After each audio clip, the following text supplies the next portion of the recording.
Hello friends and welcome back to the Co-op Bros. Marvel Cosmic Invasion. It felt like a game written in stone to land easily in our top 10 co-op games of the year as soon as it was announced. A follow-up from the team behind Shredder's Revenge, but with Marvel superheroes, both familiar and delightfully obscure, swapping in for the Turtles. Yeah, that is an easy win. And honestly, Cosmic Invasion is an easy win.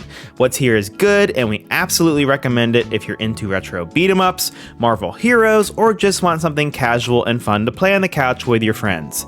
But we also feel like it leaves a bit on the table. It plays things a little too safe and doesn't quite eclipse what Shredder's Revenge pulled off a few years back. So let's get into it and figure out if this is one for you and your best friends. How about a 263 combo? Holy shit, let's go. I threw my hammer into the beehive and it just was absolutely racking up the combo. That's awesome. Let's start with our ease of play section. We did run into a few issues during our time with the game, but let me run through the basics first. Cosmic Invasion supports both local and online co-op for up to 4 players, and is available on basically every platform you can think of. It also has cross-play, so you can jump in with friends no matter where they're playing, and we even had cross-progression when leaving a party. All of that is awesome and makes it super easy to drop in and out with a group. Our issues came in 2 forms. First, we ran into a bug on 3 separate occasions where a boss would freeze mid-fight, forcing us to restart the level. Not the worst thing in the world since it only happened during our campaign mode, where mission progress saves between stages. Missions are only around 5 minutes long, so replaying them was not a huge deal. But it would be a big deal if this happened in arcade mode. The second issue was with online connectivity. Sometimes creating or joining a lobby just would not work. The invite system itself is very simple, definitely not something I need to do a whole how-to for, but it occasionally refused to cooperate. We've reached out to the team to flag both issues and to ask about a day 1 patch, and they told us they're aware of both of them and getting a day 1 patch out to fix them. It's always good to keep in mind that we're playing an early build, so these problems might be completely gone by the time you get your hands on it, but it's equally important for us to call them out. Alright, with ease of play out of the way, let's talk about what you can expect once you finally jump into Cosmic Invasion. Whoa. Yeah, the black. Whoa! Oh, yeah, wait. That was it. Holy shit! It. That one's good. That one's really good. wait. Oh shit! Dang, dude, wait, that all goes. black? That goes. Oh, the my squad, God. dude! Wow, the Oh squad. crap! The story setup for Cosmic Invasion feels plucked straight out of the comics in all the right ways. There's an unprecedented attack sweeping across the galaxy, and heroes from Spider-Man and Captain America to Nova and Beta Ray Bill have to team up to save the day. This romp through Marvel icons takes you everywhere from the streets of New York to the city of Wakanda, fighting enemies as varied as Taskmaster and Sauron, who was my personal new favorite, by the way. Cosmic Invasion's biggest strength is just how thoroughly it nails its Marvel roots, giving basic fanboys like us the heroes we love while also introducing new faces that even hardcore fans haven't seen on the big screen yet. The action comes in the form of a retro pixel perfect beat 'em up, very much in the style of the classics as you work your way through levels full of enemies. What's special here is the roster. Not only is it large at 15 playable heroes, but each player can choose 2 heroes to swap between on the fly with the click of a button. That doesn't just bring the fantasy of a real superhero team to life, it also gives each mission or arcade run some variety. Speaking of modes, you can play through the entire campaign mission by mission with your progress saved between stages, or you can take on a full run in arcade mode with limited retries. Realistically, you'll probably play the campaign first and then dive into arcade mode for more challenge and replayability, but you get the idea.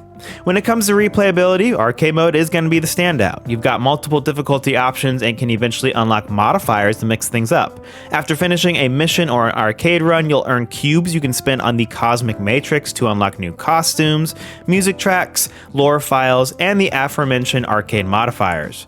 You can also level up heroes as you play them, capping out at level 10. The upgrades aren't anything wild, usually just extra health or more super meter, but they do give you that sense of your favorite heroes growing stronger without changing how they fundamentally play. And I should mention that we beat the campaign in around 3 hours. That might sound short, but it's actually pretty normal for this genre. Okay, so that's Marvel Cosmic Invasion in a nutshell, but how does it stack up as a co-op experience? Let's get into it. Oh, yeah. Here it is, boys. Combo the shit out of him. Don't let him breathe! 2 hours later. Keep it going. Get him higher. Come on. Let's go. Pretty good though. Gotta keep Pretty in the good. corner. Yeah. Not bad. I want to start by giving Cosmic Invasion a lot of credit for just how good it feels to actually play. Shredder's Revenge revitalized the beat-em-up genre a few years back, and we loved how fast and punchy that game felt. It managed to speed up a traditionally slower style of combat, and Cosmic Invasion doubles down on that speed to great effect. Every hero moves well, has their own flair, and we all naturally found our favorites. There's truly not a bad hero in the bunch, which is a big accomplishment with a roster this wide. The pick up and play nature is impressive too. It's easy to understand each hero's kit, a basic attack, a special attack, a defensive move, and an aerial attack. But those moves differ in fun ways. Specials might be a ranged move like Iron Man's repulsors, or a grab like She-Hulk. Defensive abilities might be counters like Captain America with his shield, or slick dodges like Spider-Man's. Some heroes can hover or fly while they attack in the air, while others just have one unique aerial move. In that way, each hero feels distinct but still familiar enough that you can jump between them without relearning the game. And again, by the end of our playthrough, we'd all gravitated towards our chosen favorites, and thanks to the tag team mechanic, those favorites ended up taking up a lot of our roster space. We weren't coordinating picks based on team needs, like making sure someone brought a heavy or an aerial specialist. It all just kind of happened naturally. When it comes to combat though, Cosmic Invasion ends up feeling more like a parallel experience than a coordinated one. We rarely found ourselves calling out attacks or planning setups. We were mostly just beating the crap out of what was ever on screen. Sometimes we'd line up our supers if we noticed someone else's bar was full, but we quickly realized that wasn't all that necessary. And this is where some of our criticisms towards the game start creeping in. There just isn't much need for teamwork, and that comes down to two disappointing issues. First, the campaign does not have a difficulty selector, and it's tuned way too easy for our liking. We could pretty much wail on bosses and never think twice about enemy waves. The only challenge came from our own desire to rack up long combos. That made our first playthrough feel pretty passive and button mashy, even for a genre that's kind of known for that. Switching to hard in arcade mode with limited lives helped a ton. We were suddenly calling out big attacks and spreading out our health pickups, but not being able to choose difficulty in the actual campaign feels like a miss. The second disappointment is the lack of mission variety, because there really isn't any. Every mission plays out basically the same from start to finish, and while boss fights are fun simply because you're facing iconic villains, few do anything particularly special. This is where the Shredder's Revenge comparison rears its head. While that game did reinvent this genre to some degree, it didn't reinvent the wheel in terms of mission variety, but small touches like riding your hoverboards, bosses transforming into giant mech suits, it gave each level a little spark of life. We kept waiting for Cosmic Invasion to have its own version of those moments, and that just never happened. The variety mostly comes from switching heroes, and while I still think that's great, it also ended up feeling like a missed opportunity for us. From a co-op perspective, I think the game accomplishes its goal of being an easy pick up and play experience you can enjoy with just about anyone, and that's especially true when you have both local and online co-op. It's chaotic, sure, especially with 4 players, but not detrimentally so. Just the occasional moment where you can't find your character on screen, we've all been there. But it doesn't quite have the sticking power beyond that to make it truly special. It's another very solid retro beat 'em up, fun with friends, but one more option in an increasingly crowded genre. Every walks. Yeah. Here we go. Don't let him rest. Remind him you don't cross us. 3 hours later.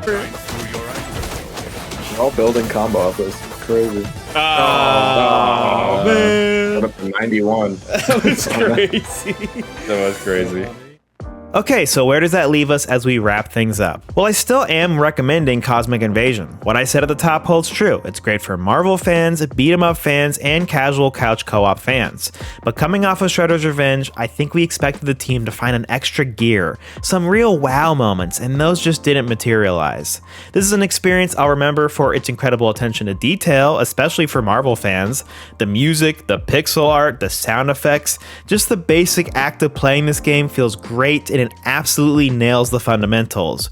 But I won't remember it for any standout moments, and that leaves us a bit underwhelmed. Those fundamentals mean the game has a very high floor that also naturally raises expectations it didn't end up meeting. The good news is that after playing through a hard run in arcade mode, I'm craving for another go. I could easily see myself pulling this back out the next time I've got a group of friends over and seeing how far we can get. That's the note I want to end on. Marvel Cosmic Invasion is going to be the right fit for a lot of people, casual or not. Just don't expect it to be the next step up from what the team accomplished last time.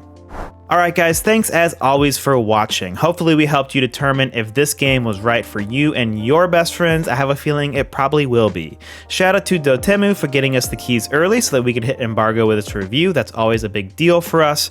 And we have plenty of other pieces of content coming out soon. Another review, a preview for a game that we've been looking forward to, and of course our end of year videos chronicalizing the best co-op games that came out in 2025. So stick around for that by subscribing. And of course, thank you to our patrons for supporting our channel. You guys are the real MVPs. We will see everybody on the next episode of the Co-op Bros.